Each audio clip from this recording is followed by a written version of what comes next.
This video is sponsored by SICS. National team tactics are usually quite simple.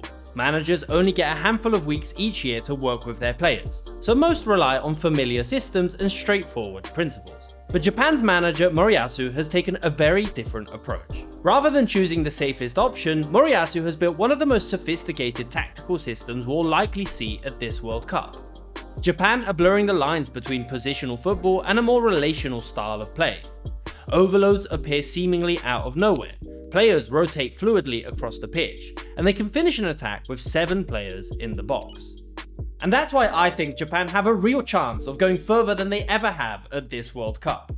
Now, I'm not suggesting Japan have the squad depth to win the tournament, but their form leading up to this World Cup is undeniable, having won every single game since October and beating teams like Brazil and England along the way. But the reason why this team is worth analysing isn't necessarily because of the results, but the way they play, and how they seamlessly transition from one shape to another. On paper, the formation is a 3-4-2-1, and the squad is now stacked with players at the top level of European football, even considering the injuries to key players like Mitoma and Minamino. However, from open play, the base setup is more often than not a 3-2-5. The wingbacks stay high and wide on the opponent's fullbacks, and they'll often look for this pass over the top if the opponents are playing with a high defensive line. But if they're not playing against a high line, then they can create this big gap between defense and midfield, and play right through the center. But we'll get to what happens here later on, as there's a lot of interesting things that happen deeper on the pitch that we first need to understand. When building, it appears as if there's no set instructions on what shape to use. But the priority is to ensure they always have at least a man advantage against the opponents. So against the front 2, they might play a 3-1. Against the front 3, it could be a 3-2. And against the heavy press, then the wingbacks can start to drop deeper as well.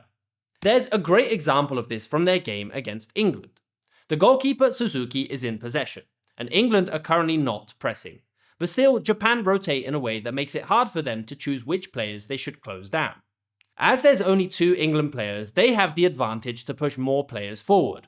So we see the left centre half Ito pushing forward on the left, with the holding midfielder Kamada then dropping to form the back 3. So already with this rotation, their shape has shifted from a 3-2 to a 3-1.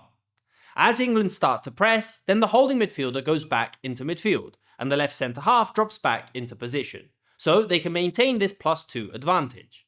But then we see what happens on the right. In this situation, you would expect Gordon to push forward. However, he's undecided, because the right inside forward Ito has stepped out onto the flank, which means England's left back O'Reilly is in a 2v1 with the wingback Doan. So England can't really press. They drop deeper on the pitch and Japan circulate the ball to the opposite flank. And now Morgan Rogers is late to close down the left centre half, who initially we saw push forward into midfield. So Japan can use this late run to their advantage, as it opens up a central gap into Mitoma. As they break forward, it's the right wingback Doan cutting into the centre, as the inside forward has taken his position out wide given his initial rotation. They break forward quickly and end up with 5 players in the box, with Ito being completely unmarked on the back post. But the pass doesn't make it all the way through. With a build-up shape like this, it's no wonder that even against teams like England or Brazil, Japan are able to control the tempo of the game for long periods of time. And you'll often see them in aggressive offensive positions like this, with the whole team in the opponent's half, and the defending team trying to stop these overloads. And these overloads are the second major component that gives this team a much more dynamic feel compared to other nations. Now, keeping track of all these rotations is incredibly hard, and a lot of the times the opponents will end up out of position. And if you're going to go watch any game live, then the last thing that you want to happen is to get caught out of position when it comes to your data. And that's where I have you covered with today's sponsor, SICS. SICS is an eSIM app that completely removes the hassle of travel data. Whether you're traveling unfamiliar cities, or using location apps to find the nearest stadium, or you're trying to stream tactical content on the go, you're consuming a lot more data than you might be aware of. With SICS, you don't have to wait in long queues at the airport to pick up a physical SIM card. You just download the app, pick a plan before you fly, and you're good to go. And if you've got match tickets this summer, then SICS has you covered with the Fan Pass, which works seamlessly across all 3 host nations of USA, Canada, and Mexico. One data plan, no switching SIM cards, and absolutely no surprise roaming fees when you're traveling to different matches. Plus, if you're running low on data while traveling, you can easily top up with the auto top up button included in the app. So get ahead of the game and grab an exclusive 15% discount on Saily data plans by using code FootballMeta at checkout. Click the link in the description down below or head to saily.com/footballmeta to download the app today. Thank you to Saily for sponsoring this video. Now back to Japan, because once they start to move into the opponent's half, that's where we can see the true beauty of this team. We saw earlier how the base formation is a 3-2-4-1 or even a 3-2-5, and this is essentially how their attacks start. But there is a key rotation from the two holding midfielders that changes this setup instantly. And while they start in a line, they very frequently move into a vertical line, or one will push forward into the space between the midfield and the defense, into whichever pocket of space they can find. This transforms the shape into a 3-1-3-3 or quite frequently a 3-1-4-2.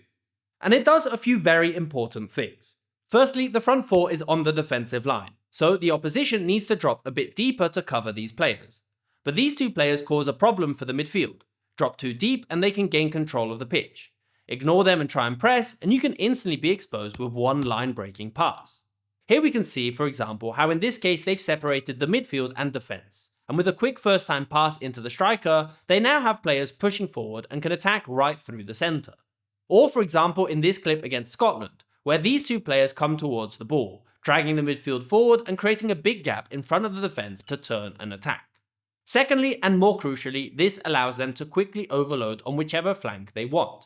Because now, if the ball moves out wide, you have the two holding midfielders. You have one inside forward, the striker can shift over, and you have the wingback.